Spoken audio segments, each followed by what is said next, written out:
السلام علیکم دوستانو، په دې هیله چې ټول به راته روغ او جوړ یاست. په زلحق پاروکي یو ځل بیا د دوبۍ په نړیوال شلوريزه لیګ کې بهترینه لوبه ترسره کړل. د خپلې لوبډلې په ګټه یې نن بیا تاریخي لوبه ترسره کړل چې خپلې لوبډلې ته یې لوبه هم وګټل. د خپلې لوبډلې د لوبې په بری کې ډیر مهم رول ولوبوي. بهترینه بالینګ یې ترسره کړ، یو ځل بیا خپله وړتیا ښکاره کړه او ځان یې ثابت کړ. دا لوبه د ام آی امارات او ډیسرټ وایپرز لوبډلو ترمنځ ترسره شول. ام آی امارات لوبډلې لومړی بیټینګ ترسره کړ. په ټاکل شوي شل اورونو کې د درو لوبغاړو په سوځېدو سره 241 ستر هدف وټاکئ. د دوی لپاره محمد وسیم تر ټولو زیاتې 86 منډې جوړې کړې. په 44 بالونو باندې بهترینه زبردسته لوبه یې ترسره کړل.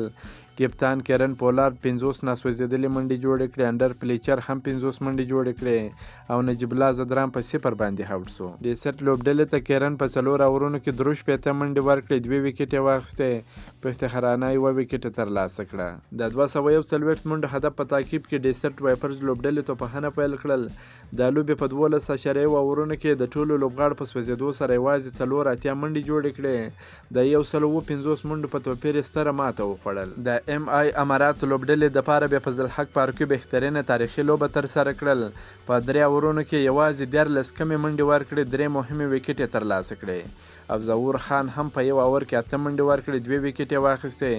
عمران طاهر هم په 3.1 اورونو کې 18 منډې ورکړې، 2 ویکټ یې واخیستې. براو هم 1 ویکټ واخیسته، بولټ هم 1 ویکټ واخیستل. که مو دا ویډیو خوښه شوې ویډیو در سره لایک کړئ، د خپلو ملګرو سره هم شیر کړئ.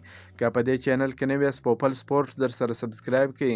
د نور تازه معلوماتو لپاره هم زموږ سره اوسئ. تر بلې ویډیو پورې د الله په امان.